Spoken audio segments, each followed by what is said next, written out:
RBL Weekly, back on the air. I am the commissioner of the Roast Battle League, Pat Barker. We are live in Austin, Texas, where it is 350,000 degrees. It's so fucking hot. It's awful. Who you're hearing right now is the champ. The champ is here, season 2 champ, Frank Castillo. Sweaty champ, sweaty commish, sweaty everything. It's fucking disgusting. It's amazing how, like, we were out. I mean, you come out here a lot. You're out here like 2 weeks out of every month. Is this the first time it's been this ridiculous for you? For me, it's been the first time it's been this ridiculous. Yeah, because we were here in May. It was like, I don't know, it was hot, but it wasn't. It was like, it was humid, a little like rain, 82, something like that. A little bit of rain. Yeah, now it's just like straight up 106. Over 100 degrees. It's crazy. It's truly awful. Other than that, I mean, great weekend. We had another great show at the Mothership last night. I mean, I do want to say, I don't want to brag, but we were very lucky to be able to go to these Mothership shows every month. Like, they're insane. Yeah. The crowds are phenomenal. Like, this club is insane, and it's very cool to watch. Yeah, it's very cool. If you haven't been down to the Mothership, like, you got to find a way. I know it's tough to get tickets, but, like, you got to find a way to get down here. It's a beautiful club. It's a great scene. Nothing can stop the Austin scene except for a bomb threat, which was called in last night around one of the other clubs. Yeah. Other than that, there's no slowing it down. No, it's this scene's fucking sick. All the shows, all the comics, and the crowds. Like, I mean, I was talking about. I still keep talking about the crowd last night. They were so electric. They were so dope. They were chanting. They were screaming my name. Like, it was such a cool fucking. I was just gonna say, the reason you thought this was by far the hottest crowd is because there were several impromptu Frank chants from like a group of like 10 to 12 people. Yeah. Just randomly chanting Frank. How'd that feel? It was wild, dog. It was crazy. Especially if we were like, to be there and just be like, oh, this is like, what's going on? Right. Dude, people were coming up to me afterwards like, you're the one who's friends with Frank, right? Hilarious. Like, they're taking pictures and shit. That's my new #1 credit, bro. Frank Castillo's friend. Yeah. But these shows have been nuts. This was like the second one in a row where we brought people from every city in America for the Roast Battle League. And, like, everybody's been stepping it up on those. Like, I was a little bit worried because you're getting two people who have never, like, met each other. You worry about, like, the chemistry or whatever. But, like, some of those have been absolutely fucking dynamic. Yeah. And you can – it's cool because the crowd really – they're all comic savvy. Like, every person that was in there is obviously, like, a fan of Roast Battle, so they know what it is. There's certain people that, like, were new to it, but they're still down. It was just it was wild. It was crazy. Yeah. Also super unbiased. The crowd is great. If you have Austin versus another city, they don't care. They want to see everybody just get fucked up. Yeah. They're not rooting for anybody or anything like that. Yeah, and it was cool too because there was like a few moments where like the audience even turned on Moses, but not like in like a bad way. They were just like, just because he was like, riffing and stuff, and then they were just like, oh no, we don't like that. I was like, oh, this is interesting. They're very much a part of the show. It's a lot of fun. Popeye is taking a puff of his spinach right now, which means I think it's time to get into battles. Let's just jump into it. Let's check it out. These are the top 5 battles from the past week across the Roast Battle League. We are approaching the midway point of the season. There's going to be some announcements coming up about the playoffs, the end of the season, the MVP races, all of that stuff. It's all going to start coming into focus very soon. But for now, let's check out some battles. The number 5 battle this week comes to us from the #1 ranked city in America right now. That's Los Angeles. LA on top of the rankings, and this week they come in at number 5. A battle between two newer faces that we haven't seen on the pod yet. This is Forrest Wheeler against Roger Smith, and here it is. Yeah. Forrest is a bisexual white comedian, which means his life is so meaningless he had to suck a dick to be interesting. Okay. All right. Give it up for Mike Tyson if he just talked a guy's ear off. Yeah, thank you. Roger works in IT and is famous on TikTok, so I'm starting to think he's just a really dark Indian guy. Oh.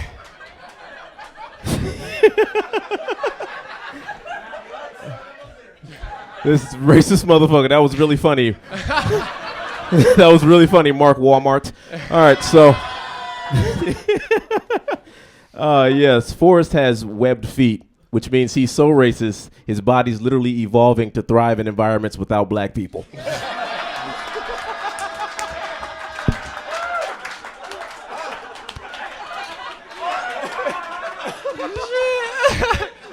All right.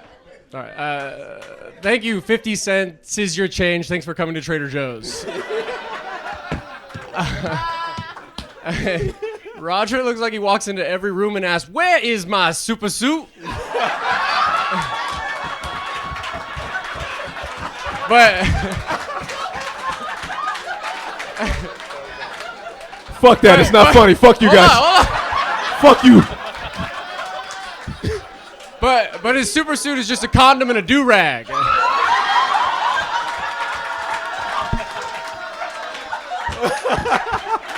Oh, man.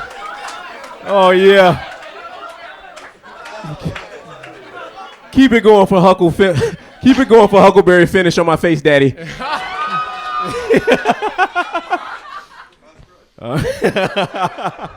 Forrest thinks his celebrity lookalike is Tom Holland. Not even close. You see, Spider-Man shoots webs at buildings. Forrest prefers webs shot over his back. Yeah. All right. Roger's teeth are as white as the women he cheats on his girlfriend with. Nah, okay. He doesn't cheat. All right. He's as faithful as he is not bald. Right, number 5. Wait, why am I still wearing my headphones? I don't have to wear those anymore. Number 5 battle this week from LA, 2 newer faces. I think that's the first time I ever saw Roger Smith. Forrest Wheeler is now 4-0 in his roast battle career, and like those are 2 guys who just get it. You can tell from the jump, like they know how to write jokes. They're having fun up there. They're not taking themselves too seriously. No, they're not nervous. Well written, just a lot of fun. Yeah, it's like you could see that they're just juggling the ball up there. They're not like, it doesn't feel like very competitive. It definitely feels like a fun show. Yeah. That kind of dynamic's always great because sometimes you see people go up with 2, like, I have to win this or I'm going to destroy this guy. And then it's like, it just feels like, fuck, this just feels angry. Well, it's weird because we're always trying to find the balance, right? Because it's a sport and there's a winner and loser. And like here we are talking about like the MVP race and the standings. Like obviously the winning and losing matters. But you got to balance that with the fact that like it's always more entertaining if you're not thinking about winning. Yeah. If you're just thinking about how can I have the best performance and the most fun, and if I win, great. Yeah. But like that's not like my primary objective. Yeah. How do I make this show better? Yeah. What were your thoughts on the battlers? Who do you like in this one? So great. I love Wheeler. So funny. That fucking super suit do-rag and a condom is so funny. Yeah. And the other guy had a lot of good jokes too. They just both had a great attitude, and I love that about them. I want to see more of them. Yeah. Whatever Roger's second joke was, and I know we just watched it. I'm gonna blame the contact high from you, but that the second joke killed it. They were really, I felt like, cooking up until the end. Yeah. Forrest's last one was like a little bit. It was like watching the dunk contest, and the guy tries to pull off like the double windmill 360, and he can't quite do it. Like he's as faithful as he is not bald. Yeah, not really tore it up. Yeah, I mean, I get what he was going for, but everything before that was so like the super suit and his opening joke was a killer too. I mean, I definitely want to see more of both of them. I love when there's somebody new who I feel like understands like the show, but is also not super derivative and trying to be like what everybody else is. Yes. They figured out their own voice and their own style. Yeah, it's nice. Which leads me to believe they're probably really good comics too. I mean, you would hope. Some people were. I mean, it was like it was. True. It was like it was with me when I started. I was much better at battling than I was at doing stand up, but they go hand in hand. And because I got better at battling, I got better at stand up. Yeah. So some people you see battling, you're like, oh, all right, I can't wait to see the stand up. And then you're like, what happened? Right. I don't think it's all of them though. I mean, I know, but that's like most of these people are 2, 3, 4 years in, so they're still learning. For sure. That is a crazy thing where it's like we've created this platform where, and it's not just roast battle, like, right? Because you can film your set now, and you can do one comedy set and have a clip go viral. You know what I mean? Yeah. You could be 3 days into your comedy career, so it's no longer like you got to pay dues in order to get famous, or if you define success as like views and likes. Yeah. But and I feel like most comics don't, like real comics aren't like yeah, that matters. Because I mean, we see it at certain clubs. You'll see certain people who's like, why isn't this guy past yet? He's got millions of followers, and you're like, well, have you seen him perform outside of his fan base? Yeah. Yeah. Yeah, it's a balancing act though, man, because not everybody, but all right, so true like stand-up comedy clubs, I feel like the real ones want people who they could see kill for 20, 30 minutes in the room. And then there are a lot of other opportunities that are just based on views. And frankly, the people giving the opportunities could not care less whether or not you could actually do it. Absolutely. That's also the fun thing, too. They're like, because before it used to be like, well, you have to be good. You have to be good. And then we want to be able to make money off you. And then people started realizing people get famous not through the industry. And then they're like, oh, well, we can already make money off you.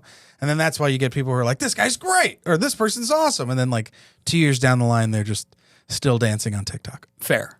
In this particular case, I like their jokes. I like their stage presence. I'd like to see them do comedy. I believe that they're probably good, but again, probably brand new. New to the game and evolving. But I really like sort of the stage presence. And everything like that. Both seem super comfortable up there. Yeah, you see them and you're like, oh yeah, you're like, even if there's certain people who are so comfortable, you see them and you're like, I would love to watch you bomb. Because you elaborate on that. What do you mean? So there's certain people you see bomb, right? Yeah. And you can still tell they're a good comic. Yeah. By how they're bombing. Sure. Right. You're like, oh, this probably just a bad set or blah, blah. But you can also see like the inner, you're like, oh, you're a good comic. This is just weird or whatever the crowd is. And how you handle yourself in that situation. You're like, oh, that is a pro. Yeah. I've never gotten good at bombing. Oh, I'm so stoked when it comes to bombing. I know you are. Well, we both just did a show recently where I felt like neither of us were thrilled about our sets. Yeah. And I was just like, I'm backstage like, fuck, I should have done this. I should have done that. God damn it, fuck. And then I asked you, I'm like, how'd your set go? And you're like, oh, they didn't like me at all. That just means they're good people with morals. It's fine. Yeah. And I was like, God damn, I would love to get to that point where it doesn't even, you weren't phazed at all. You're like, yeah, on to the next one. Who cares? Yeah. But you also saw a titty halfway through the Yeah. Dude, that story, it was, I basically cold opened the show. Yeah. And I went up there. And I'm the first comic. So in a way, you're prepared to like take the bullet or whatever, right? And I haven't been doing as much stand-up recently, so I'm like a little bit rusty, right? So I get up there, and there's this woman in line at the bar. I know I told you this story, but for the people at home, there was this woman in line at the bar like 10 minutes before the show. This very attractive Asian woman. Banging. Big, fake, huge tits. Big, exactly. And a very low-cut dress, right? So I noticed her. I got my drink. I waited for the show to start. I went on stage, and I'm in the middle of the setup to my joke, and I'm looking around, and there she is, fifth row, dead center, and one of them just completely out. She had absolutely no idea, and it was out for like 2 minutes, like an impossibly long amount of time. And I am like 50% telling my jokes out loud, and 50% in my head like, fuck, what do you do? What do you do? What do you do? You call it out. This is going to go viral. You'll get 100 billion views. This is the moment. This is what all these crowd work dickheads are praying for, is just a loose titty in the crowd. And I have it, but I'm also like, don't derail the show. Don't make that woman feel weird. Yeah. It's not, you know what I mean? Don't call it out. And then she finally, after 2 minutes, somebody, I guess, told her, because I looked back and it was in, but then the next 8 minutes, I just kept waiting for it to come out again. Yeah. So I was all over the place. And then you cracked a joke about it when you were judging. When I was judging, and it was the so battles, funny because I was watching her when you did it, and you see her just go. She knew it was her. Yeah. Yeah. I saw the corner of my eye. Yeah, the guy she was with was like, yeah, that's my nipple. Anyway, I don't know what the moral of that story is, man. I guess if you're a woman at a comedy show, cover that shit up. You might fuck up the comedian without even realizing it. That's what happened to me. But number 5 battle this week, that was Forrest and Roger. It was a lot of fun. For this next battle, we're going to bring in a couple of people to help break it down. But let's check it out first. This is from our last time at the Mothership. This is LA's Ryan Nesson going up against Austin, Texas's Mike Eaton. It's the number 4 battle this week. Here it is. Last battle. Let's roll. Let's go. Guys, congratulations are in order for Ryan. His police precinct back in LA just voted him most likely to lose body cam footage. Out of the two of us on stage, I look like the pig? Yeah. All right, buddy. Cool. Yeah. Guys, what can I say about Mike that hasn't already been sung to him by the Oompa Loompas after he fell in a chocolate river? Mike is so thick and doughy. When he was born, it wasn't a delivery, it was DiGiorno. Metrosexual henchman, dude. Ryan looks like you asked AI to make gentrification into a real boy. You've seen Ross from Friends. Get ready for Ryan from Pals.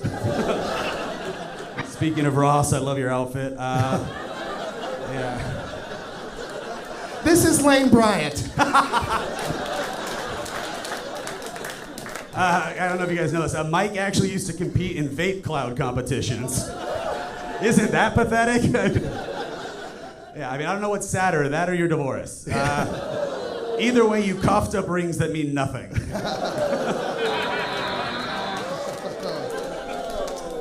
That rules. Ryan got a DUI 2 weeks after his dad died. It's very sad. Yeah, his dad used his last breath to say, "I love you." Ryan just uses his breath to start a car. Nice. For 3 months only. Guys, let's keep it going for Cinnabon Jovi. Yeah. The closest Mike will ever get to a threesome is his triple bypass. I'm fat because I love candy, like Mike and Kikes. Ryan told me that he hates spiders, partially because they're black, but mostly because they can live somewhere without paying rent. It's not true. Some are brown. Some are brown. Chill out. Mike made a sex tape. I'm assuming they shot it in IMAX. You guys saw The Whale? Yeah, the critics gave it 2 thumbs into their eyes to stop the horror. Ryan's mad because his wife filmed. Really putting this... Ryan really puts the Supreme logo in white supremacist. In this age of mental illness, it's cool that Ryan does not have ADD. He doesn't. It's because his grandfather went to a concentration camp. It's true. Focus. My grandpa was at a concentration camp, and somehow you have the worst tattoos I've ever seen. Yeah. Why did your grandpa have his credit scored twice? That was so weird. 6-digit credit scores. Jewish. That's how we do it. Just breaking records. This the last joke? Oh, okay, yeah. Mike really wanted to work here, but they said no. So, see, it's not always bad when Joe Rogan uses an N-word. Nigga! Keep it going for Ryan Neston! Mike Ian!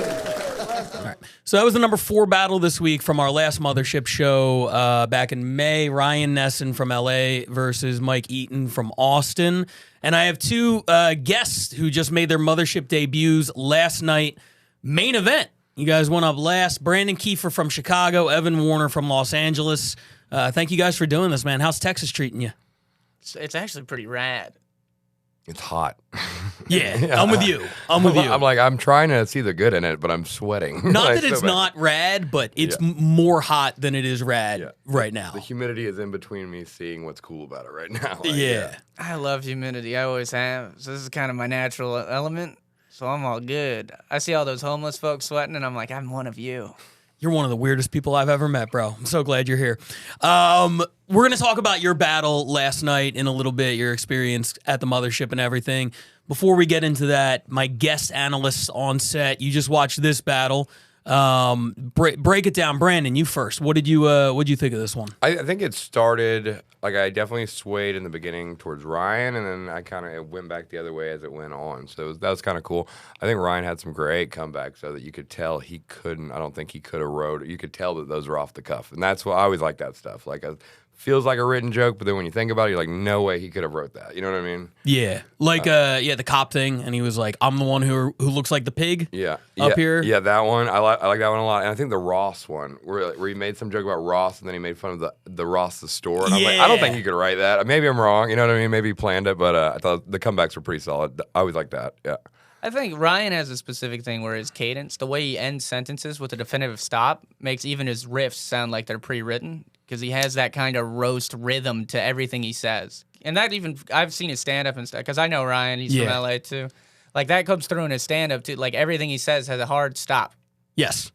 Yeah, even his like written stuff, like on Instagram stories, like when the submarine happened. Whenever there's like a story in the news, he'll just write out written a couple of like topical jokes about it, and it's always very much in that he has like the mathematics of like a roast joke down with like the double entendres and like the similes and all that shit. He's very much like He's a classic roast joke writer. Yeah. He's like, you know how like Peyton Manning plays quarterback and he has to call like audibles at the line of scrimmage because he's seeing everything like 2 steps ahead. That's very much how Ryan writes. And I think he is, because I get what you're saying, I think he is the type who could pre-write like that Ross thing. Yeah. And But it feels good to Exactly. a guy who writes. I was like, you fooled me if you did. You know what I mean? Like it felt very smooth, and that's the only thing that I would doubt because normally, I mean, he just had a coolness about it. But I was like, I don't know how. I mean, he really just pulled it right off of the other guy's jokes. So I'm like, I don't know. You know, it's cool. That's a cool thing to see. I think for me it was definitely a Ryan victory purely on the rebuttals. Like I think Mike had him beat in pure likability. Like Mike he's just a ball of joy. Like you wanna root for him, but I think their overall joke strength was comparable. I think they were pretty much shot for shot with the actual jokes were pretty much the same, but that those 2 rebuttals that Ryan had, the pig one and then what was the tattoo one? The tattoo one, yeah. The tattoo, amazing. Yeah. Absolutely. I mean, you know, a good rebuttal and roast battle can be worth like 3 good jokes. Well, it pops the balloon. It takes all your power and puts it in my pocket. You know what I mean? Kind of thing. That's how I always think about it. I'm like, everybody's laughing at you, and then I take your laugh. You know what I mean? And then what do they remember by the end? They remember what I just said. You know what I mean? So when you're prepping for a battle, how many pre-written rebuttals do you guys? And we're gonna do Brandon first. How many pre-written rebuttals do you kind of go in with? Like if they say this, I'll be ready with maybe 2. And they got to be just, I don't try to write them generally, but I'll do a little quick. I did kind of what Ryan does where he's like, I've got like a little thing to call you, you know what I mean? Like a term or, you know what I mean? A little name or whatever.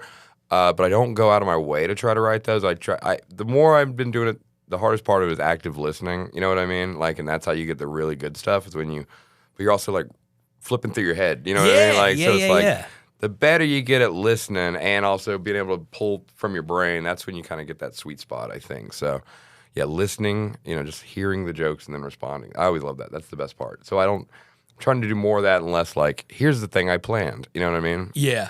The jokes are planned, though. You know what I mean? Of course, I mean, if you could pull it off, like people who are good at that conversational rebuttal, like active listening and just like coming up with something, I can't do it, man. I try. Write all of them. Yeah, I'm so many. I'm the exact same way. Every like if I send a list of things about me, I write a rebuttal specific to them about every single one.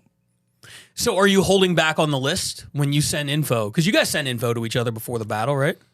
We did. I sent him a list. He sent me a less comparable list. All right. So I don't. Let's talk about that because that's interesting. Because I've heard that Brandon KIEFER in the Chicago scene a little bit tight-lipped with some of the info. That's the word on the street. Let's talk about that. Let's say, well, part of his list to me was people roast me for being short, but I'm 5'10". Yeah. That's how tall I am.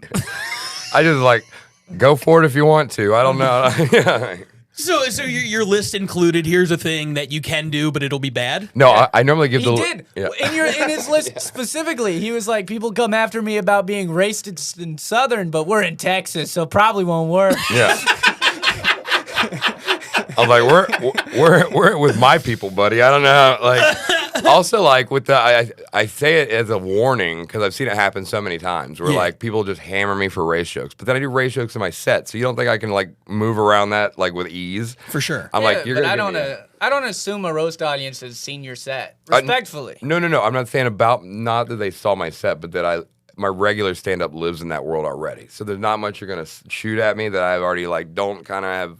I haven't like already worked around in my brain. You know what I mean? Right. Absolutely, like maybe not pre-written rebuttals, but No. you know kind of how to own that on stage. Lean into it. And I'll sort of just- flip it on them. I do 1,000 pre-written rebuttals specifically, Yeah. and then I also retool the jokes I had written if I hear like a buzzword. Yeah, that's a good one 'Cause, too. Yeah, a lot of times I feel like I'm like, oh, I just have a better written joke about that same topic. I'll just throw it out real quick. Right. And that's more how I go. So I'm more listening. I don't listen to the joke they actually say to me. I listen to the topic of the joke. Yeah. Because if it's a he's white and a pedophile is the turnaround, the two topics are white joke or pedophile joke. If I have one of those, I can use it. Absolutely. Yeah. You like mold. You sort of like craft like a regular written thing into a rebuttal. Yeah. And it hits way harder. Fucking give it a segue. Yeah, exactly. But fuck that for a second. I want to get back to this. Where, all right, so you send each other info. This is something I want to talk about. When we do the league, we're bringing people together in Austin who have never met, right? Oh, yeah. I hit you guys up. I'm like, you guys are battling. You had no idea who the other one was. And then, there's the issue of like, will they have chemistry on stage? But there's also the issue of like, you guys have to get to know each other through messages. Yeah. So you hit him up and you're like, here's all the fucked up shit about me. And then you hit him up and you're like, here's 3 things, none of them are going to work. Well, all right, no. That's what I'm hearing. So first it was, what do you want to do? And I go, well, and Leah, Cage, I messed her name. I always mess her name up. Try to do it too. And I was like, gotta be honest, I don't want any information at all. And I think anything you give me is a trap. You know what I mean? Like when he gave me oddly specific stuff, and I was like, I feel like there's a trap. And he has confirmed that it was a trap. 100%. He had pre-written rebuttals for everything. It's not a trap. I get what you're saying, but your instincts were right. I was like, nope, I'm not touching any of that. Yeah, that is yeah. him going, I have a great thing for this. I have a great thing for this. But in fairness, I was giving you stuff that is juicy. Like I was like, I'm fucking a married woman. That's a fucking well. Way to go, bro. Come on.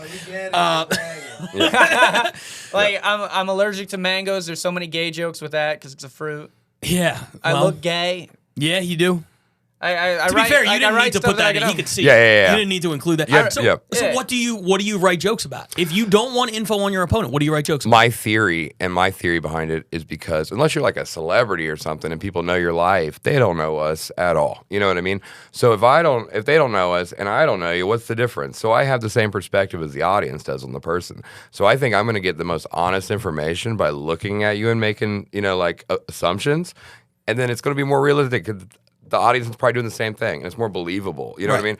Do they know that? Also, I lie. I love to lie and just make up things. That's why I don't want your information. I'd rather create the narrative. You know what I mean? And then you didn't hammer do a it. single thing on my list. No, of course not. That's why I was like, I don't want it. I get what you're saying, where it's like, yeah, because you work in construction, and not one person would look at you and believe that. Yeah, and that's in my list. Right, of course it is. Yeah, but so this is like breaking roast battle like new. I don't think we've ever had anybody on any incarnation of the podcast who's like, yeah, I just lie.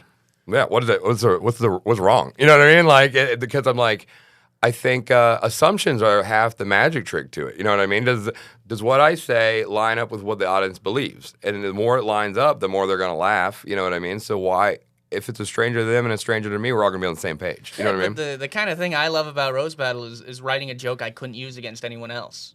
I get that. And so I get the thing of making it up, but like part of the fun for me is having this combination of information I'm not going to have against any other opponent. This is where I would normally ask you if you think his approach is morally acceptable, but you're fucking a married woman, so what do you know? But I think it is. I think it is an interesting sort of debate because I like that aspect of it as well.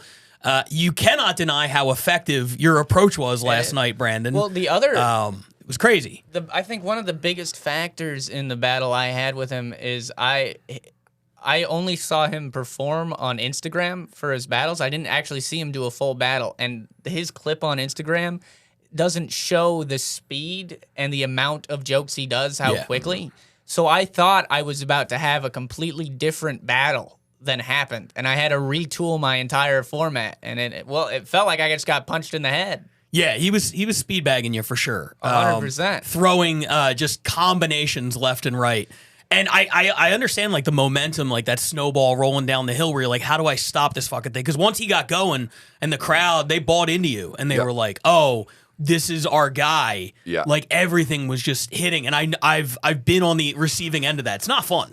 It's the first time I've been speed bagged like that. Yeah. It's definitely a bully approach. You know what I mean? I'm bullying. That's the goal. And if you let me bully you, get bullied. You know what I mean? And that's kind of the mentality of it that I've like my style is going into. Because there's other Chicago guys where we've kind of like started developing that off of each other. You know what I mean? Like me and Tito, we're bullies to each other on stage. And it's like, if I stop talking, he's coming. You know what I mean? So I know I got to make sure he can't get in. You know what I mean? But I don't I'll stop. I've got a definite point when I have an end. But I'm not going to let you get that. Leah's one, too. Like, you don't give her a second. She'll snap at you and take your joke. very you know what I quick, mean? yeah. So I started more with her, and I got in trouble like a girl afterwards. Like, you bullied her. And I'm like, yeah, and I won, too, right? I don't know. So, yeah. I don't think there's anyone in LA that does that, like a real bully strategy like that. No. No one I can think of. I can't think of anybody. Because I think the closest would be Bear, maybe. Yeah, I mean, Bear can do that. Digits can kind of do that a little bit But in terms even of like, still. yeah, but it's more silly. Yeah, and the funny thing is it works between you guys because like if you told me ahead of time like they're not going to be on the same page in terms of exchanging info, they're not going to be on the same page in terms of like when to do the jokes and like Evan's going to feel overwhelmed or whatever, I'd be like that sounds like a fucking train wreck, and yet it was a good battle. It was a lot of fun. Like I thought it was great. So it's interesting how like it can work if you guys have a true friendship chemistry or this other kind of thing where it's like you're fighting this uphill battle. And I don't think the crowd, like the crowd was with you the whole time kind of fighting the uphill battle. Didn't quite get to the top. Didn't quite get to the top. Yeah, exactly. So let me ask you this, Brandon. If somebody battles you and they come out and they're like, Brandon got arrested on child porn charges in 2018. And then they have a joke about it. I'll be like, it's 2019. You know, I'll just that's something I'll roll right into it. So it won't even nothing will affect you. No, there's nothing anybody could say. No.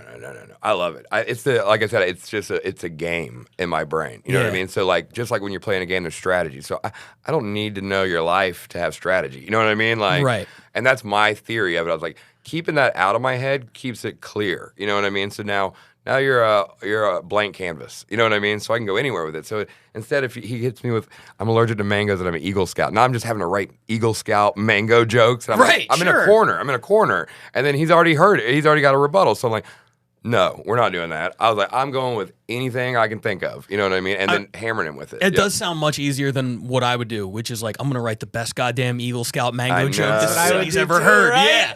Yeah. I take that as like a challenge. Well, I'm never battling you. You scare the hell out of me. You are terrifying to think that you go up there. I wouldn't have any idea what to expect, which is it's been an effective strategy for you. Finalist in the Chicago tournament and then come to the Mothership and you kill it. Let me ask you guys this before you get out of here. We're going to go Evan first. This is your first time obviously performing at the Mothership, coming down to Austin doing this. You're kind of new into the battle game. You're like 10 battles in. And to come 15? And do 15, something like that. Still, to come and do this, what's the experience been like in Texas in terms of the show and the performance? That's the first time I ever bought myself a plane ticket. So this is definitely this is a big step forward in general life for me. So I'm excited to do it. I'm becoming an adult right now. It was overwhelming, very much, because we didn't get to see the main room at all before we performed. Yep. Our first introduction to the main room at all was stepping in stage, being 300 people? It's like 220. Yeah, it's like walking in a Thunderdome. Yeah, I was crazy. I was saying it was that scene from Gladiator when they're in you remember the movie Gladiator, sure, right? Yeah. And then like they see the Coliseum as they come up, they're just in a dark room and it suddenly opens up and then boom, it's just you're in it. You know what I mean? And you're in battle. You know what I mean? And that's exactly what it was. A legitimate fight or flight response. Yeah. Like you're like, all right, here we fucking go. Yeah, it's not like a lot of other comedy clubs where, and because all the shows are sold out, there's like no room for the comics to just sort of like, oh, you guys hang in the back. Mm-hmm. Like there's none of that. It's like you guys stay in this isolated area, and then like you said, the first time you walk on stage is when you see the room for the first time, and like the crowd sold out, they're going nuts, everything like that. Well, we didn't even get to see the other battles, so like there was no sense of these kind of jokes are working for this crowd. This joke's already been done. There was nothing. We went in completely blind. Like, I know you did a submarine joke. I think there were some other submarine jokes. Frank Judging had just done a submarine joke. And that's how on fire you were. Because when you did the submarine joke, there's like a split second in my head where I process it before the crowd does. And I'm like, it's not going to work. Because Frank just did one. And it's still, everything you were doing was working at that point. And it's still crushed super hard. We were debating, like, did it help more that we didn't see? I mean, I personally, I like a little feel the energy of the room and kind of feel it out a little bit. I don't know if I would watch every battle, but I'd like to get in there and kind of get the vibe, what's going on. I get also, that. But if I think I've got, like my submarine joke was peppered in, you know what I mean, sort of thing. And I probably threw 2 jokes in that time. So even if the submarine one didn't hit, I probably had something right there with it, you know? Yeah. But I think getting in my head thinking, oh my God, he just did a submarine joke. Now I got to ditch one of my It would jokes to fuck you replace up. it. Yeah. That's probably worse. You know what I mean? Then you saw me with blind confidence because I didn't know. You know what I mean? And that's kind of better. You know, than I think me thinking, oh no, here comes a submarine joke. You know what I mean? Like, yeah. For sure. What were your impressions of the Mothership and Austin in general as a comedy scene? Yeah. So I came to Austin like 4 years ago. You know what I mean? And it's night and day difference, obviously. The Mothership rules. I mean, it's awesome. Like I said, I think very cool vibe, and it's a different vibe than the rest of the scene a little bit. You know what I mean? If you can feel like that's where it's at. You know what I mean? The rest of the scene is great. Communal, that's more the hang, you know, but then the Mothership's like, this is business. You know what I mean? Like, this is, you know, this is, we're in it. You know what I mean? Kind of feels like the rest of the scene is spillover. Yeah. Yeah, which is, I mean, it's crazy because the scene, I think, formed kind of organically around the idea of the Mothership and Rogan moving here and opening it and everything like that. And the other pieces of the puzzle were filled in first. And then the Mothership just comes in and is like the last piece of the puzzle. So it's I get what you're saying where it's spillover, but it's like all these other spots were kind of around, you know, before the Mothership. Yeah. What we were kind of talking about and what I was noticing from the shows I did before the roast battle, the audiences are younger. I mean, of course this can't be true for everything, but I did like 3 and they were pretty consistently felt like the same kind of demographic. Felt like they all look like my age, and my age should not be watching comedy. Yeah. Young they're you dating. just bought a plane ticket. Young couples that are on dates, and like they're probably, the guy's probably the Rogan fan. Here's a great way. There's music after the show a lot of times too. So we have our whole night covered, and it's more like the guy just keeps looking over like he's just thinking about getting laid. You know what I mean? Like the whole thing. Whereas like once we got the Mothership, you start seeing those people. Then it's like married couples, and they're like, I know I'm not getting laid tonight. I got my wife here. You know what I mean? Like, They're you know what I mean? Like, yeah. Been there, brother. I'm here for the comedy, dude. I want to have a good night. You know what I mean? Like, yeah. And like every show that either of us did or we watched, we were both kind of noticing that a lot of the jokes that kind of work in this scene with that younger crowd that isn't necessarily paying attention to every joke, the jokes that worked were the ones that hand you the punchline. Yeah. More than that, like, hey, think about this for a second. Yeah. Right, for sure. And so it's like a very tell don't show kind of stand-up strategy. It felt like, and it's something I haven't done, so I wasn't good at. Okay, you don't have to. We weren't going to say that. That's all right. I bombed. I want that on the record. Austin doesn't like me. It's officially on the record. Thank On you. the record. Thank you for adding that. I was just about to get out of here and be like, "Wow, these guys both crushed this weekend. Great job." And then Evan had to jump in and be like, "Nope." Fuck this guy. Evan's like, "I had a rebuttal ready for that. I knew you were going to say I did well, and it's a lie." No, but regardless of the stand-up, you guys did a great job at the Mothership. Congratulations. Thanks for coming out here doing it. Hope to see you guys again soon. I'll see you back in L.A., but we got to see more Brandon KIEFER sooner rather than later.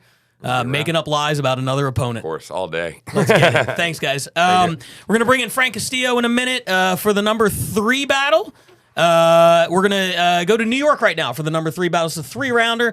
Took place a couple weeks ago between Joshua Lampley and Grant Moore. Let's take a look. Okay. Okay, Josh's mother is Cuban and a Spanish teacher, yet he speaks 0 Spanish. But it's not because she's a bad teacher. It's because Josh is muy retardo.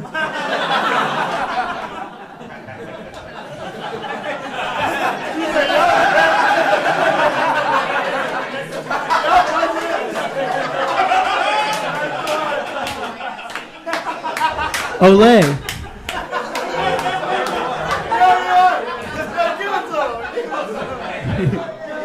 All right.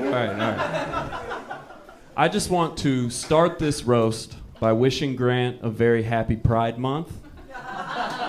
For those who don't know, Grant had a gay father who killed himself. What? When? He committed suicide. Literally go off, queen. Slay, girl, slay.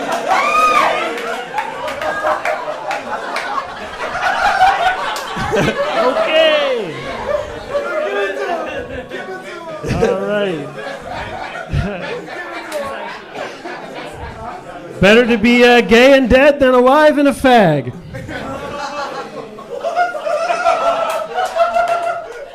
Josh, If you're here, then who's committing rape at a Lumineers concert?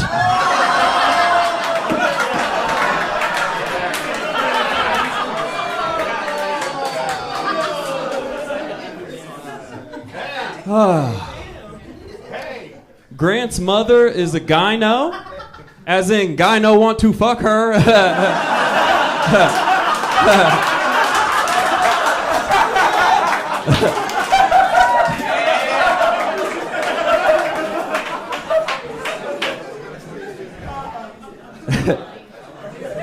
That's it. Oh, okay. I'll stop there.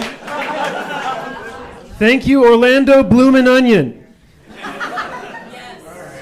Josh is, yeah, it's not my bad. Josh is such a Brooklyn hipster, he listens to gay sex on vinyl. Just sounds better on wax, y'all. I don't know.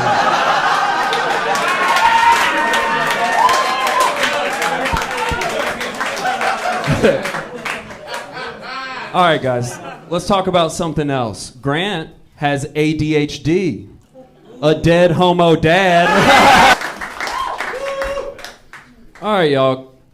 Grant looks like he goes to Hooters for the eye contact. You know? Maybe an elbow touch, you know?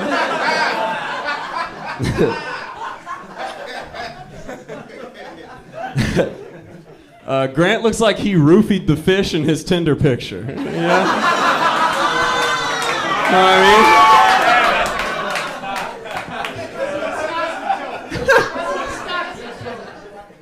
mean? Grant looks like he got fired from Home Depot for having a gay dad. I'm just kidding. Home Depot's the perfect place for him. He's a tool from a broken home.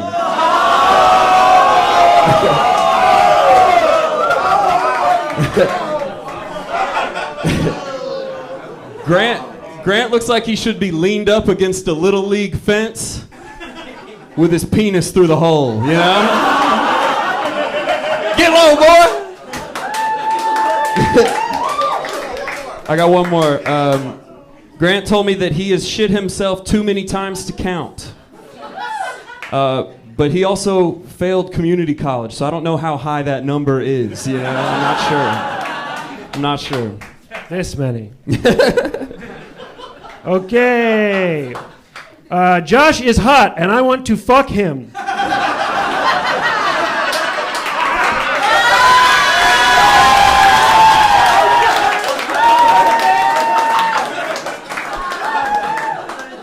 Unfortunately, he can't legally give consent on account of being too retarded.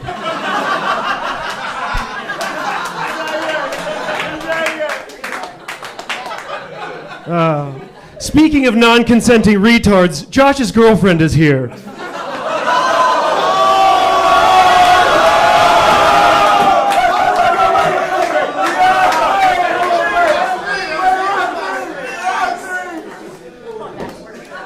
Josh is from Tennessee, but the only 10 I see are the 10 black guys banging his girlfriend while he masturbates.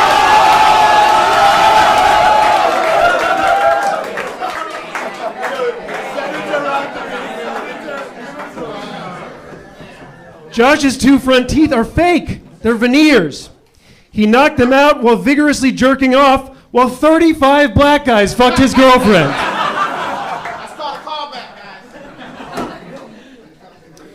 Josh moved to New York to do improv, but now the only time he says yes and is when his girlfriend says, "Can I fuck 99 black guys in front of you?" One more. Josh looks like his safe word is oat milk. Yes. His girlfriend's safe word is one more black guy, please.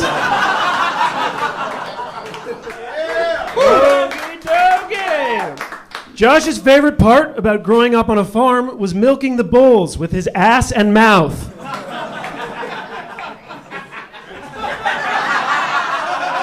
I miss it every day, y'all.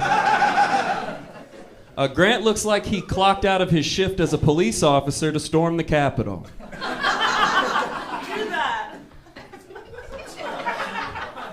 Right? Josh looks like he owns a flute.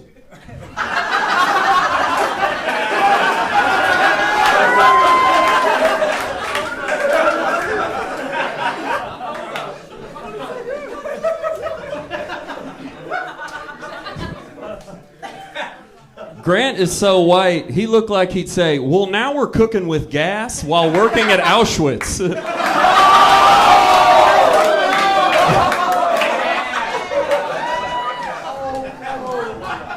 It's funny you say that, because Josh is a copywriter. He copies all his writing from Adolf Hitler. What? Josh. He has some good points. I don't know. All right, here we go. Grant's dad was a gay gun guy. So he believed white lives matter, but only before Labor Day.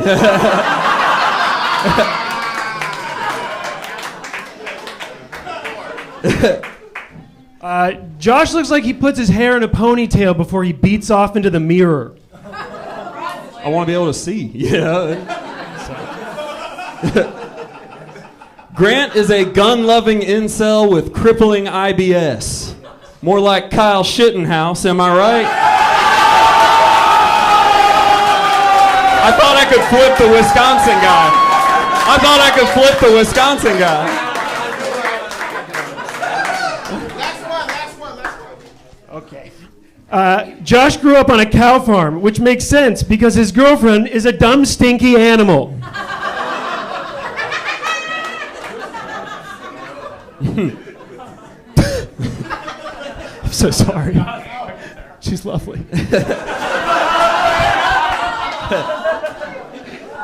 All right. Grant's real first name is Will, and his last name is Moore, as in, will there be any more men coming over tonight, Papa?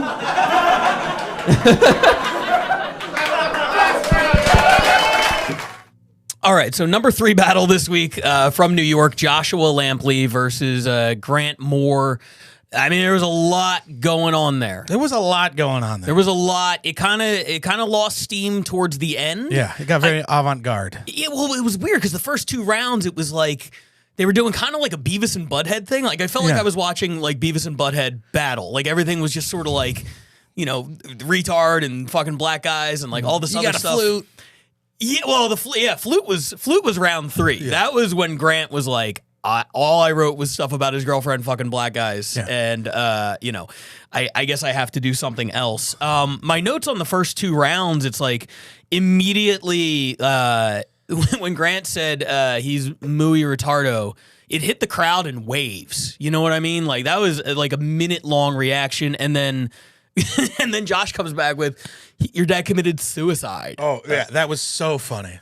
Slay. Yeah, and then, of course, he tore the roof off with, he has ADHD, a dead homo dad. I mean, yeah, and then the second round was just, they were really going in on, like, the most fucked up subjects, but they were doing it in the silliest way possible. Yeah.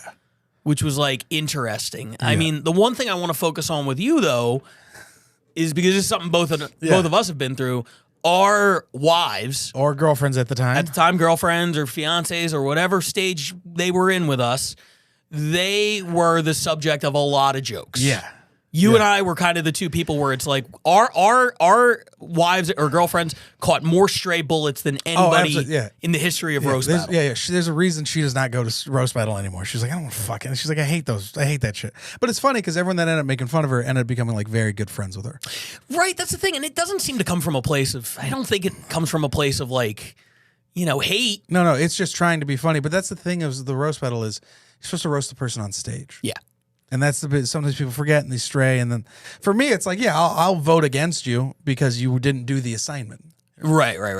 Yeah. I mean, my wife still has a hit list. Of people she wants to fight. She does not like Luke Schwartz. I wasn't going to mention any name. Not a fan of his at all. When Luke was like, I'm expecting a kid, Tip was like, I hope he fucking dies. Yeah, I mean, I don't want to put those words in her mouth. She didn't say that. But no, she's definitely still holding a grudge over a battle that happened 8 or 9 years ago. Yeah. And like, I understand it. Like, if I went to see... Like, you know, if my wife was involved in some sort of like creative endeavor and I just went to be a supportive husband and then all of a sudden I'm sitting there and everything's like, Tiffany's husband is so fucking fat and ugly. I'd be like, what the fuck? You're like, what's going on? Why are you talking about me? Yeah. You know, it's like that. You ever see the I Think You Should Leave sketch Yes. about the hat? Yes. Where he's sitting in the courtroom and all of a sudden everything is about the hat he's wearing. And he's like, what the fuck? Yeah. Like, that's got to be kind of how it feels to like to be in the crowd. So Yeah, and they're not comics. They're gonna, you know, they can't come back. They're just innocent fucking civilians. yeah. And Grant was really going in. Yeah. And look, on the one hand, it's like, well, I don't feel a ton of sympathy because the first round, the air guy was going in on his dead dad. Yeah, but his dad's dead. You know what I mean? Right. He's watching from heaven. Yeah, he's or not whatever. fucking his dad. You know? Right. So, first of all, I mean, how did that affect your opinion of the battle? Like, who'd you have winning this one? Oh, definitely the guy on the left. Yeah, Josh. What's Josh? Yeah, he was a little bit better, and I'm a big fan of the Bear on FX. So, but yeah, no, it's tougher when you got to follow the assignment. Yeah. Yeah, it's tough also when you have to write 13 jokes for like a 3-rounder. I get it. You need to find like some sort of like theme. And if you do make a joke about someone's like whoever they're with, like I want to see the video of you talking to them afterwards. Oh my God. You know what I mean? I want to see what that interaction looks like. Because then it's also like, yeah, you said some wild shit. It's different when you say wild shit to me because we're comics, we've consented, it's a whole thing. Right. But you still got to talk to her afterwards. I have personally witnessed so many awkward interactions between my wife and people who were just talking shit on stage. Yeah. She's very much like, she'll go up and be like, say that shit now. I'm like, oh, relax. Yeah. It's okay. Yeah, your wife wrestles autistic kids all day. She's fucking strong. Yeah. I mean, she works with them. She doesn't like. She's not like she's not some sort of circus performer who's just like undefeated against like autistic kids in the greater LA area.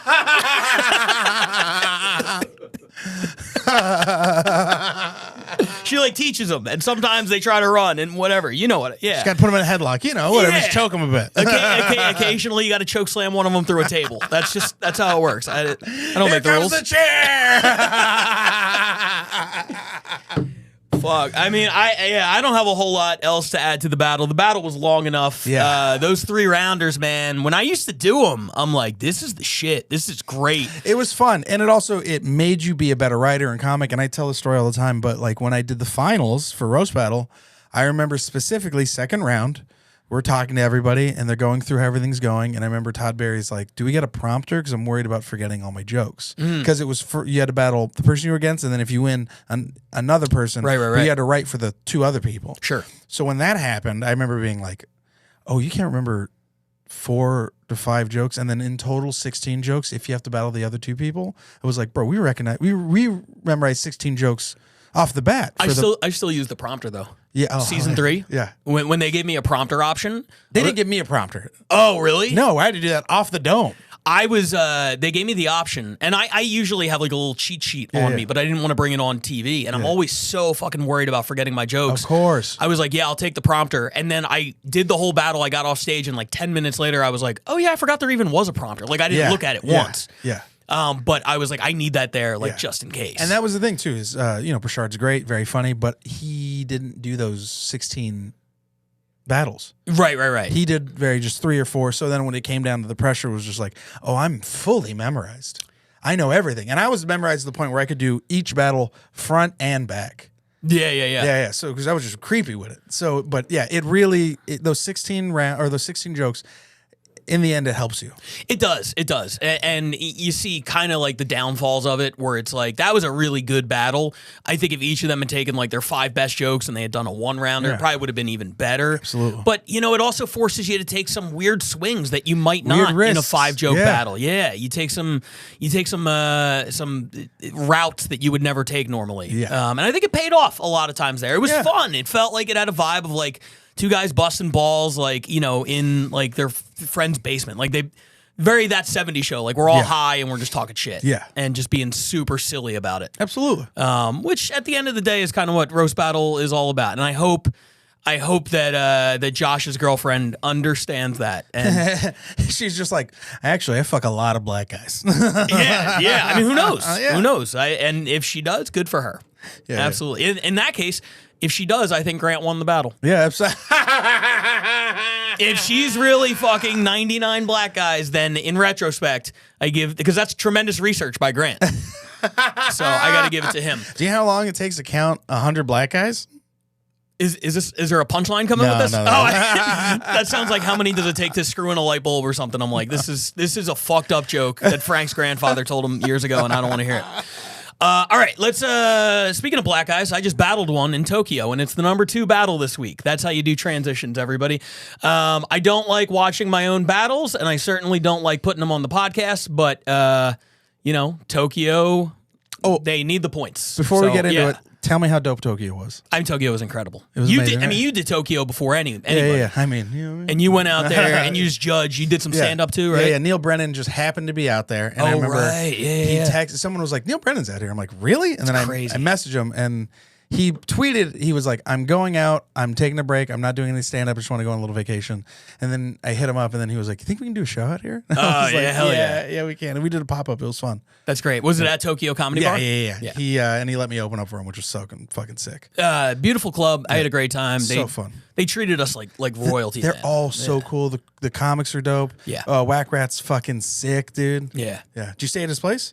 He got us an Airbnb. He did? Yeah. Oh, I slept in his spare bedroom. Well, there were a few of us coming out. I went with Paige and Sarah Keller, and Greg Roque was out there just like randomly kind of. Yeah. So he got an Airbnb for everybody. It was interesting. My wife and I had a room where there were 2 I don't even want to say twin size mattresses. Like they were tiny. Yeah, they're like on the floor, right? No. They were on like a little bed. Yeah. Like slightly elevated, but we slept feet to feet. Like my head was against that wall, her head was against that wall. We each had our own mattress, and we were like feet to feet. Like we couldn't. The one child law. You know what I mean?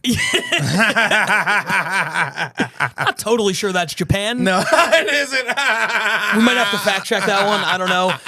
In the meantime, I'm gonna endure sitting through, and I'm gonna pick this thing apart. Yeah. It was a good battle, but afterwards, I'm gonna be like, I hated everything about that. And it's gonna be fun. You guys hopefully will enjoy it. You're gonna commish himself. Commish myself. This is me, the commissioner, Pat Barker, in Tokyo against the Roast Battle Tokyo champion, Troy Lewis, a.k.a. Lewis Troy. I'll explain that in a bit. It's number 2 battle this week. Here it is. Yeah! I want to hear it. You guys ready for this? Yeah! Battle! Battle! Battle! Champ! Commissioner! Let's roast! Pat, I think it's surprising that you say I look like I'm Japanese. You have like the prettiest eyes I've ever seen in my life. Your eyes look like 2 wet pussies. When Pat gets sad, he doesn't cry, he squirts.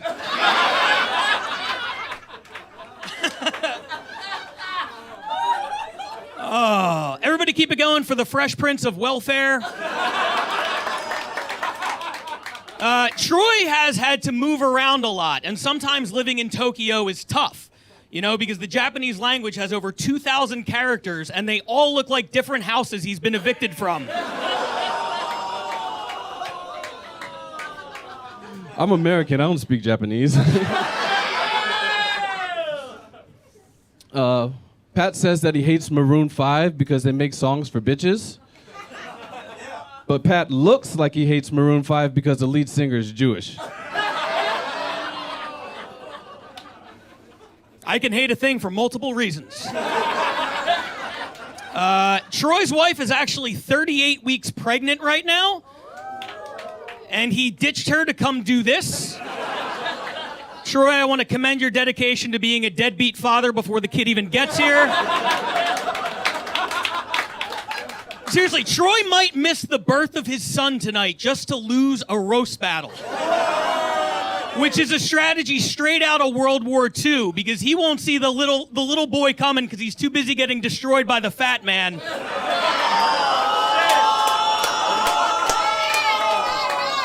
And for anyone who doesn't know, Fat Man and Little Boy were the bombs dropped on Hiroshima and Nagasaki, creating the most ash in the history of Japan until Troy moved here and you guys made him start taking his shoes off everywhere.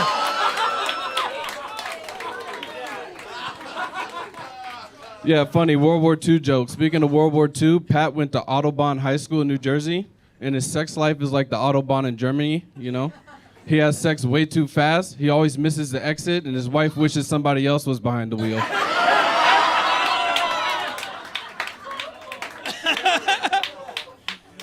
Troy told me the thing that he misses the most about living in America is Domino's Pizza, which is a fucking insane thing to say. That would be like growing up in Japan, spending your whole life here, leaving and being like, you know what I miss the most? Troy Lewis's comedy. Seriously, Troy, your comedy career is just like Domino's Pizza, because if you're relying on either one to feed your child, that kid is fucked.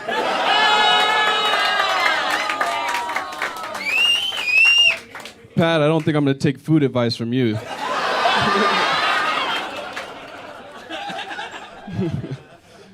So, yeah, on the sign it says my name is Louis Troy, but my real name is Troy. I use a fake name, and Pat uses a fake name, too. Paige said last night she hates jokes that rhyme, so I wrote a poem especially for her.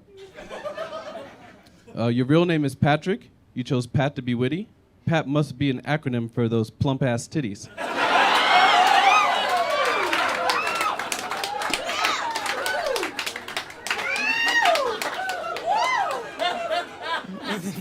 Motherfucker's got bars. What can you say? Hey, Tokyo, do you guys mind if I get on some Japanese shit real quick? I actually downloaded Duolingo for this joke, so I hope you like it. Troy started his comedy career in America, in Columbus, Ohio, and now he performs every night for Japanese crowds who look at him and still think Ohio because they are mourning the death of his jokes. Seriously, Troy, your performance, I know I gave you shit for being American, but your performance is so Japanese it could be a parade through Shibuya Crossing because I'm walking all over you and you should be waving a white flag. I don't know where to buy those things, but I'll take your advice. Yeah, Pat, his favorite candy bar is Take 5. He likes it because it reminds him of how many breaks he needs to climb a flight of stairs.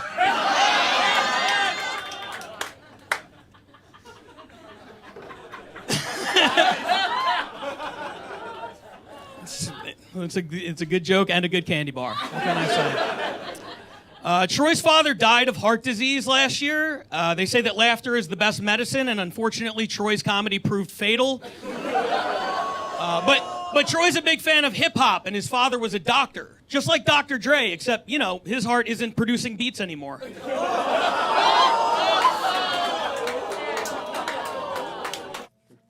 Is that it? That's it. God damn, Pat, that was good. Thanks, buddy. Yeah. Thanks, buddy. Number 2 battle this week from Tokyo, featuring your commissioner and new Roast Battle Tokyo champion. No, belt wasn't on the line. I did win in Konnichiwa, bitches. I did win in a split decision, but my opponent, dude, Troy was so fucking funny. So good. That was so good. Man, you really like brought America to like Japan, you know, by beating a black guy up. You know what I mean? You really showed him what. That's fucked up. The little man, fat man bit, so good. Thank you. So good. Thank so good. you. Yeah, I don't know what you would complain about aside from maybe like I have two stuttering. things. That's it. I had a stumble on that That's one, fine. a little stumble. Handles. I have 2 other things. Number 1, my 4th joke was contingent upon me being clearly ahead in the battle. We talked about this. Right, and I had a backup in case I was not clearly ahead in that moment. Because you were ahead, but not like he was doing great. Yeah, he was doing so good. for me to be like, your performance tonight was so shitty. Yeah, your comedy sucks. It's like, yeah, well, it's- exactly. So I had a backup one ready, and I blanked on it. So I had to do the one knowing that it wasn't really going Yeah. to work, and sure enough, it didn't. And then you didn't believe it, and then they don't believe That's it. exactly what it was. Yeah, you could see it in me, where like I'm just going through the joke, whereas I had conviction behind the other 4. Yeah. The other thing is, do you ever do this when you battle? You think of a rebuttal like the next day. Yeah. So when he said the thing about, and I was talking to Evan Warner earlier about like pre-writing rebuttals versus like thinking of them in the moment, and I'm not good at thinking in the moment. And when he did the plump ass titties thing, my brain was racing. It's like you gotta fucking come up with, you gotta have a rebuttal. Yeah. And I'm processing it, and I never came up with it. And the next day, I'm like walking with my wife, and I'm just like, fuck. I should have said something about, oh, he has a Japanese wife, so this is the closest he's been to a nice pair of tits in a minute. Hilarious. And like, you know, it would have like worked, Yeah. and you're just like, God damn it, I need to ask for a rematch with the exact same jokes, Yeah. just so I could do that. So those were my only 2 real regrets. Watching it back, I enjoyed it. It brought back some good memories, man. It was fun. It's a great crowd out there. Yeah. One thing I wanted to ask you about though, because like I don't read. Yes, I fucked a Japanese woman. No, I'm just I have a whole secret family in Japan. They all kind of look like me. No. Damn. All right. You're like, it took nothing to get Frank out of there. There's a bunch of little. I was gonna make names of Japanese kids, and then I was like, this might be bad. Let's chop that bit right there. No, so Roast Battle posted one of my clips from a different battle right now. And I never read the comments as a rule, but I saw one. I was like scrolling past it, and it was a battle that I won and did very well in. And the first comment was like, "Man, Pat is just trying way too hard," and like. You know me, yeah. I love the art of writing the roast joke. Yeah. Like that 4 punchline second joke about little boy fat man creating the ash. Such a great bit. Thank you. But obviously I worked really hard on that. Now Troy has this really cool laid back energy where he's like, I'm just kind of fucking around up there. Yeah, for sure. But like, you know, I've tried to like take that criticism, and I'm never going to change what I do because I think it's what I do and I do it good. But I do understand where part of the art of like doing roast battle is making it look like it's effortless. Yeah. And I never make it look effortless. I always make it look like he put in a lot of effort. Yeah. And I'm kind of envious of the people. And you do this a little bit where you get up there and you're just so cool. It feels like you're almost riffing. Yeah. You know what I mean? In my head, complete different thing. Really? Oh, absolutely. You're stressed out up there. Like when I battled, it was the most stressful thing in the world. I mean, you can ask my wife. She hates it when I battle again. Like anytime I'm always just like, I think I'm going to get into it. She's like, absolutely not. She's like, please don't. You turn into a monster? She's like, because she gets nervous because she sees how into it I am and all this stuff. And I like, she made a good point. She goes, when you were doing the finals, she was like, you were so focused on it that I thought you were going to break up with me. Because I'd never seen you like that. I'd never seen you like shut off everybody and just focus on a thing. Right. And she was like, and it scared me. And then just to see you like go back to normal afterwards, she was like, it was just she was like, I was nervous. Yeah. And I was like, oh, that's wild. But yeah, it's just like, I think once you're in there and you're in the moment, you have all the stresses of the battle and everything, but there's something about being there in the moment. And I think it was, I don't know if it was Ross that told me this, but he was just like, when you get up there, it's just you, the jokes, and the performance. You can't worry about anything. It's just be in the moment. Because if you're not in the moment, you're further from it, and that's when you start to fuck up. I get that. So it's like just to be in it, and it's the funny thing is when I'm on stage, that's when I'm the most relaxed in the process because you're having fun, you're getting the reaction from the crowd. But like, I think I will never look like, oh, he's just effortlessly cool. Same thing with Ryan Neeson. That's the thing that he has been struggling with for a long time, and we talked about it. And it's not just likability, but it's like making it look like this is all you have. You know what I mean? Like, right. Like you're really fucking. But also, were you a competitive person? Did you play sports? Very competitive. So it all, I didn't play sports as a kid. And I think that's part of it. And also, like, I take the writing so seriously. Yes, every battle, I'm confident that like I'm not going to get outwritten. Yeah. But I understand now how a lot of the battles that on paper might look like, oh, this might be Pat in a landslide, end up really, really close because there is something to be said for just looking cool up there. Yeah. Right? I mean, that was the thing about when I watched this, it was like you had such well-written jokes, but there's so many times I've seen you just been defeated by like the easiest fat joke. Sure. You know what I mean? And you're just like... And I'm trying to put on my like critical glasses right now and look at it through a different scope. And instead of just being like, oh, you beat me with that joke, it's like, no, there's something to it's not just the words in the joke, it's kind of the delivery and how you connect with the crowd. Like plump ass titties is so funny. Amazing. So funny. So good. So good. And the fact that like, dude, he hit me up before the battle because we exchanged info. And I give him all the juicy stuff. Dad had a heart attack, wife had a miscarriage, here's all this shit, right?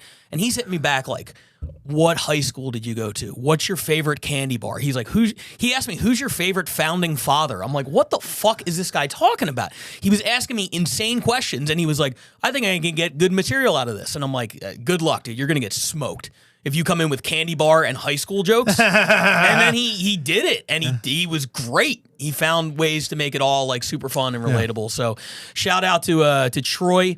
That's the crazy thing. I wanted to make a joke about this, but I couldn't get to the finish line. His name is Troy Lewis, but he doesn't want his job to know that he does this. So he had to come up with a pseudonym for the Flyers, and he chose Lewis Troy. And he uses his actual picture. I'm like, what a fucking dummy. What does he do for work? He's way more successful than I am. I think. No, yeah. I think I don't want to talk about it, but you know. But the funny thing was, we look online. He's like standing next to the president, and you're just like, huh? Right? Yeah. The emperor of Japan or whatever. No, but his bosses found out they did it, and they came to the show. So he was like stressed because he was like, oh fuck, I hope I don't get fired. And like then he crushed, and they loved it, and like now I think maybe the secret's out, and everything will be good. Yeah, that's always the tough thing. Is like you're always worried about the job and stuff. For like, sure. Yeah. There's certain people who like have like real fucking jobs, like real shit that's on the line. Yeah. And they start doing comedy because it's fun, and then they're like, oh, this is all I want to do. Right. You know, there's a few friends that I have who are teachers. Yeah. Who are doing stand up, and then like the kids found out, and then they were like, hey, what's up with, you know, and then they're like, and I think it was Matt Curry. He's a comic from the Bay Area. He does like teaching and substitute stuff. And I remember, I think he was like in class one day, and he heard his clip being played. Oh, that's like my worst nightmare. That would be awful. And he was like, God damn it. It was a whole thing. Hopefully it was a good clip at least. Oh, no, it was a good clip, but he was just like, I'm teaching fucking teenagers. You know what I mean? I don't want them to, you know, and then they're like, yeah, it was a whole thing. So shout out to Tokyo for putting that event together. They got the #2 battle this week.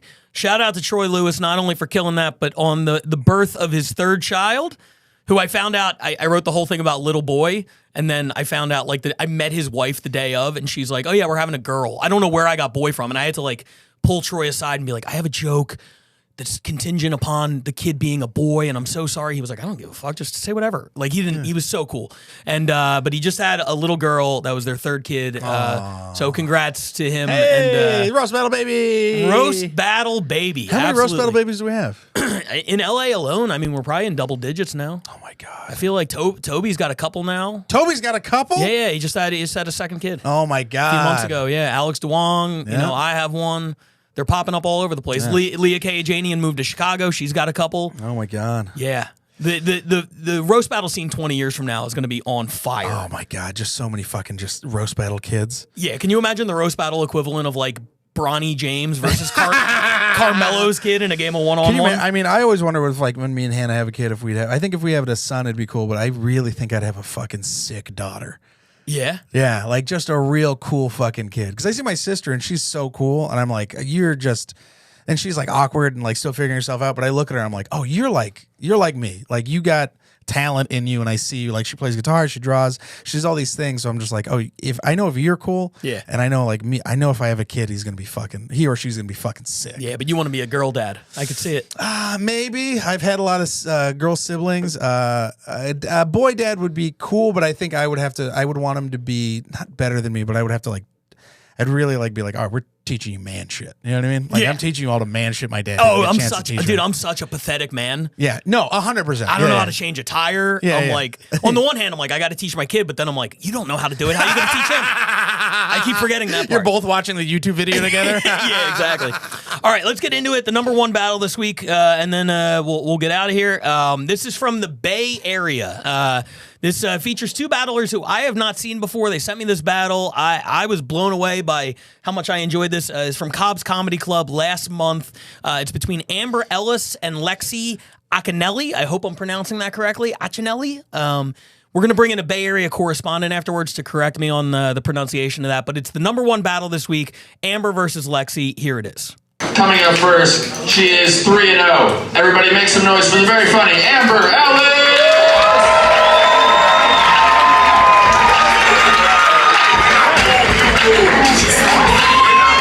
And her opponent at 4-0, make some noise for the very funny Lexi Acinelli!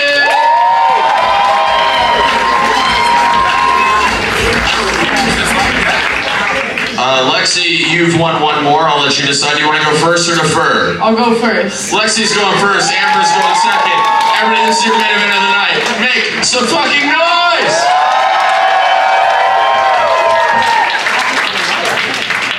Amber is an unpredictable alcoholic. In fact, Amber Alert was invented after she flashed her tits at her nephew's baseball game. Lexi looks like a 6-foot bottle of value. Lexi's Italian, which I'm sure you can't necessarily tell by the amount of body hair she has, but it's relatively obvious with her greasy pizza face. Okay, Maleficent to rehab. used to be a stripper. Now she works in medical billing. Her only skill is collecting money from broken men.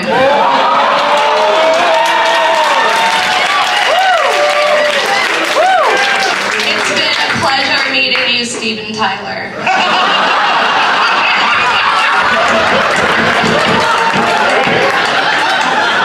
Lexi's only 21, despite the fact that she looks like a 47-year-old art teacher with a roommate named Suzanne.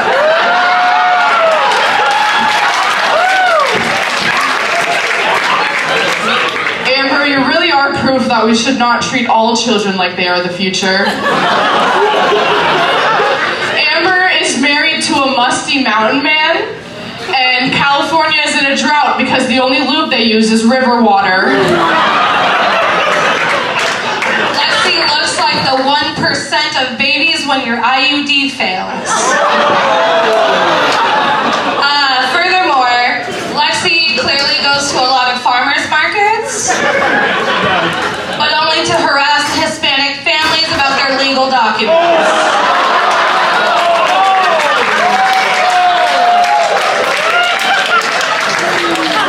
Amber, you look like you fucked in the Disney family bathroom.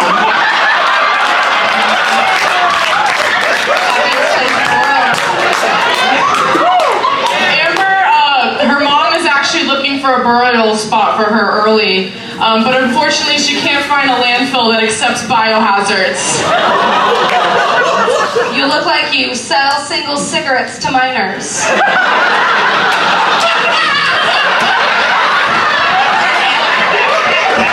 At least I haven't tried meth. Lexi looks like she clutches her fanny pack around black people. Amber, the only time your husband compliments your rack is when you bring home a 6-pack of beer. She's the original muffaletta, y'all. We done? We done.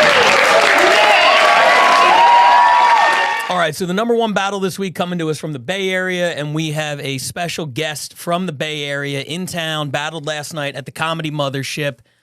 I'm seeing double. I hate you so much. I love how they put us on the same side of the table. Yeah, you think that wasn't intentional? Come on. Artie Valenzuela, roast battle legend, looks like Frank Castillo. It's not my fault. You just do. It's not mine either. No, it's I don't just like how this happened. Yeah, it's the colonizer's fault. You know what I mean? It's fucking Hernan Cortez, dog. Hernan Cortez. We're seeing how consistent colonization has Yeah. been across the board. I guess he went to the Philippines too. Who knew? That's the thing. Like, that's why I don't buy anything like geographically. Like, you guys are all Filipino, Mexican, Puerto Rican, Dominican. You can't get two people here and be like, this is not the same thing. This doesn't help racism. No, not at all. Yeah. All we're doing is just like affirming all of his assumptions. Everyone in Texas is just like, come on. You get what we have. You see how hard it is? It's hard for you too. Like, yeah, fuck that. But you're here. People may have seen your blurry face in that vid as one of the judges. Or it could have been me. Yeah. Who knows? Or that could have been Frank. It could have been you. It could have been me. It was definitely me. I had to deal with that. But it was a good battle. It was a hard night. So that battle at the end actually wrapped it up pretty well. Give me a little background on that, because we talked right before we went on here, and I'm like, man, the crowd was fucking hot for that. And I know you guys have been selling more and more tickets. You sold out the Sacramento Punchline for the first time recently. You're getting big crowds at Cobb's, which holds like 400 people. Yeah, Cobb's is an enormous. Even when room. I was going, the past few battles, like I think maybe last year. Yeah. Still packed. Fucking packed. Yeah, the Roast Battle Bay Area, in terms of just like ticket sales and like local growth, envies any other roast battle scene in the country right now. And Josh Bean's paying his child support off of it. You know what I mean? That's he needs it. Josh needs all of it. But that being said, you were telling me this particular show maybe wasn't the best leading up to that main event. Yeah, our undercards were kind of tough. I mean, we recently just built like a new division called the Mark Maple division, where it's literally the category for our shitty battles. That's how bad it's been for our undercards, that it's been entertaining. I don't get who is Mark Maple? What's the reference? It's one guy who you shouldn't know, but now I guess people know now. Poor Mark Maple. Look at that, him catching stray bullets in this episode. Big ups to Mark Maple. He's a Stockton comic. He's one of our guys. He's openly with autism, so you can get the whole vibe from that. But openly with autisum. He's not one of those closeted, not one of those closeted people. autism. You know what I mean? You already said it. Yeah, but it's his division, and it's because he's given us such entertaining battles that we put all our questionable battles in it. And that night was probably a good testimony of like some of those guys should have been in that division too. Yeah. But it was something where the crowd was just like fiending for a good battle. Right. And then when they got him, when they finally got it, they were just like ready to give. I feel like we've all been a part of one of those nights where like you could tell how hot the crowd is, even in stand-up. It's not necessarily exclusive to roast battles, but like, you know how sometimes people are bombing and you're like, oh, it's a tough crowd. And then other times you're like, no, that was you. This crowd wants to laugh so much. You just and then you see who cracks them. You know what I mean? Like you're just waiting for someone to crack them. Yeah, absolutely. And they cracked him in that one, man. That was a lot of fun. Yeah. I had never seen either of them battle before. I was really, really impressed. With both. I think Amber took the win. Yeah. And I think Lexi took the win. Frank had the cartoon hearts popping out of his eyes, the fucking tongue to the floor, and he looked at her. He's like, redhead that's funny? Oh my god! Bro, Saturday morning cartoon like fetishes. Jessica Rabbit for sure. But Frank saw her. He took one look and he was like, "This is my kind of woman." And I'm like, the camera is so shitty. How can you even tell? No, exactly. That's the point. You know what I mean? She's blurry. I like a good blur. You're into a blurry woman. I mean, they both had fucking amazing jokes. One thing that I loved about Amber, though, Amber was like hitting those 1-2 punches. Like when she called her Steven Tyler. Yeah. So funny. That was great. Sometimes because I think so many people look for the clever pun way to do that. Where it's like, thank you, Steven Tyler. Yeah, spoiler, yeah. Yeah, and it sounds like a Wheel of Fortune before and after puzzle. Like you're just trying way too hard. And then other times it's just like, just say it. You're Steven Tyler. Just hit him with Don't need any more than that. Well, I liked how she like rolled into it. It's been a pleasure meeting you, Steven Tyler. Like it was almost like in a respectful tone. Yeah. And it caught from left field. And her joke. Her joke, and this just made you like Lexi more when Amber was like, Lexi goes to farmers markets to harass Mexican families about their documents. That shit made me laugh so hard. Frank was like, man, I wish she'd come harass me. Dude, I got my documents. Frank's going to be at every farmer's market in the Bay Area for the next year just waiting on it. But Lexi was great, too. Collecting money from broken men. So good. Yeah. That was such a good one. It was outstanding. I love seeing... Because the Bay Area has a couple of sort of legendary female battlers. Morgan Anderson, who won our South by Southwest tournament. Love Morgan Anderson. She's amazing. So funny. She's great. And Ashley Monique, the current champion. Mm-hmm. But they haven't been quite as active recently. And I'm like, man, we got to get more female representation in the Bay. Yeah. And they came in and fucking put on a show. Yeah. And I think that's what Josh and all of us are really trying to build is like a consistent roster that actually has diversity. Like I talk shit about our Mark Maple division, but we have a division and enough people in a division to say like, if we wanted a shitty battle, we have the guys to get. You know what I mean? If we want, and it sounds horrible to say, but you know what I mean by a shitty battle. And then eventually they'll get better. Yeah. Exactly. Yeah. So shitty and entertaining. We have a few battlers like that who I wouldn't classify as like great writers or even great roast battlers, but they're always fun and always entertaining. It's always entertaining. Maybe I should. It's always entertaining. Entertaining battles. Replace shitty. Yeah, it's just very funny how you're like, our talent pool is so deep. We have people who suck. It's like we all got those. Yeah. But no, I understand what you're saying. Where it's just like you can count on these people for entertaining battles. Yeah, definitely. What has the growth been like for you? Because you were kind of when I first became aware of Roast Battle Bay Area, you were already like kind of locked into that. Yeah. Well, after I sprouted from Frank Castillo's knee, I got into roast battle. I got into roast battle fairly early into my career. Like I got into because of Josh. He was trying to do like this verbal insults. Everybody had like their name before roast battle, right? Yeah. And it was really just to try to get a stage. And they started cutting promos. They wanted to do like WWE stuff. So it was intriguing nonetheless. And then once he got into roast battle, I was like, oh shit, now we're actually getting some traction. Like all these losses and wins and shitty nights, making fun of each other in front of 10 people actually meant up to something. And to see it where it's at now, 200 tickets sold, rooms being filled. I mean, it's crazy. And it's crazy how Josh still looks as broke as he does. He's doing so well. You know what I mean? He's like, don't tell anybody. I can't. Yeah. He's like, especially not my ex-wife. but yeah, so it's crazy to see, the growth in the last 2 years. Yeah, I'm actually really proud of Josh. Yeah. I me too. When I went in Sacramento, I seen him. I see he was with his kids and just the life he's got, and to see this do well for him is like, I'm very, very stoked for him. Yeah, and he still gets in there and battles. He's coming down to the belly room on Tuesday and battling there. Like, a lot of people get to a point where they're like, I am succeeding, whatever their definition of success is, and they're like, I only want to do shit if I can go to Austin. Or if I can go to Tokyo, if I could do this thing. I don't really want to do the little battles anymore. And it's like, I get that and I respect it, but I also really appreciate when somebody is like, no, I'm not above any of that shit. Yeah. I just enjoy it. It's fun to me. They're like, I'm above that now, and then they go sign up for the potluck. And they're like, I got to put my veils in at the fucking chateau. You're like, dude, just Yeah, just I'll never understand that mindset. I respect it, but to see Josh still grinding is really cool. This show is great because it does create some of the best comics, and also sometimes creates the worst comics. Well, and some of the biggest just head cases. Absolutely. Well, that's what I mean. It definitely, you'll start to see people and they'll just be like, they're just so angry about it, or they're like, I want this, or like, oh, I'm a, and then you're just like, you don't get up anywhere else. Right.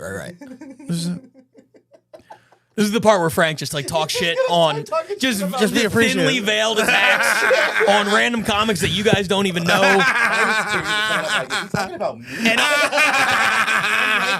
And every time Frank starts doing this, I'm like the Homer Simpson in the bushes meme where I'm just slowly getting out of frame. Well, it's just, we talk about it all the time, especially, I think the reason I do bring it up is because you are the roast battle commissioner, and you're so fucking nice and polite, and that does bug me when I see people be mean to you, or not be mean to you, or be disrespectful, and I'm just like, hey man, just fucking have awareness. Right, sure. Know where you're at. Sure. And then also just be cool. But I think it's also important that all of us realize how unsuccessful we truly are. Mm-hmm. I had somebody say something wild to me a few months ago. They were like, and they meant it, and I took it as a great compliment. They were like, what I love about you is despite everything you've accomplished, you're still so down to earth and humble. Mm-hmm. And I'm like, yeah, I haven't accomplished much. Yeah.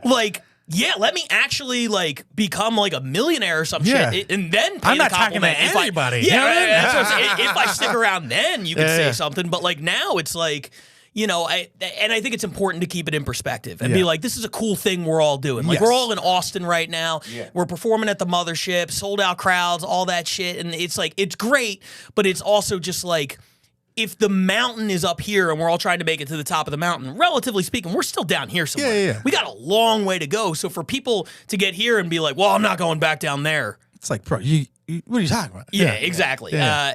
So I love people who are still grinding. So shout out to Josh. Shout out to the Bay Area. Shout out to Artie, man. What was it before we let you get out of here? What was it like, man, coming down to Austin? Did you ever think that you'd get to rock in front of that crowd and do that? Not at all, man. It was cool just to be in a whole other state. I'm California ignorant, man. I don't really leave California at all.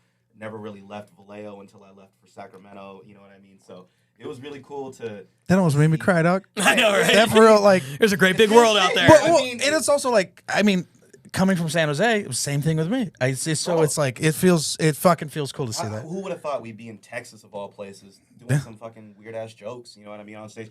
For a stage that looked like Starscape, you know what I mean? What the fuck are we doing? Yeah. And honestly, it's cool, dude. And I'll give it up. The guy I roasted last night, he was a newer guy in comedy, Adam Gilliland, and he was 6'8", so obviously I didn't have a chance. And God liked him more than me. But it was great to have that moment and to have a newer guy even say oh my God, I can't believe I'm here. Yeah. And it kind of humbles you because I'm a little bit ahead and years at least. For sure. You know what I mean? And it's really that fluid.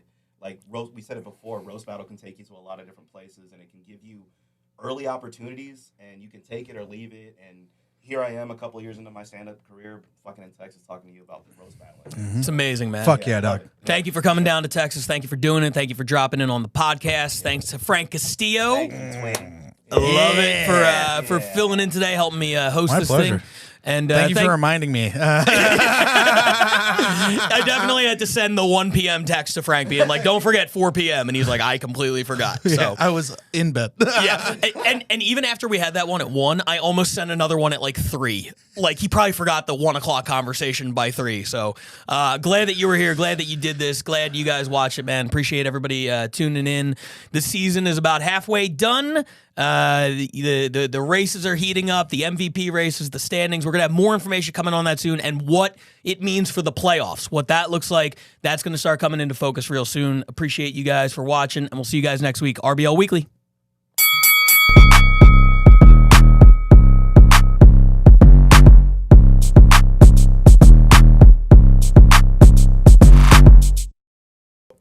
Did you hear about the girl covered in horseshit? Yeah. So at Creek in the Cave, a random girl comes up to me and like she's like, "Do you have weed?" And I was like, "Yeah." I gave her some weed. And she's like, "Can I bless you?" And I was like, "Of course." So she grabs my hand. She's like, "I'm kind of witchy," and then she has me start like closing my eyes, doing deep breathing exercises, and talking about like intentions. And then I'm like, "All right, this is fucking weird," and I dip. And then the next morning, I get a text about the horse girl, and that's the girl. Yeah. It was that chick. From Yeah, that's what they were telling me last night. It was so wild. Yeah, you got blessed by the chick who rolled around in horse shit. Yeah. After she blessed you, but probably also before. Yeah, a little before. I mean, from what I understand, I looked at her Instagram, and it's kind of a thing she does. She's the horse shit lady? She just covers herself in shit. I don't know if it's specifically horse shit, but she does cover herself in shit. Amazing. All right, let's watch this.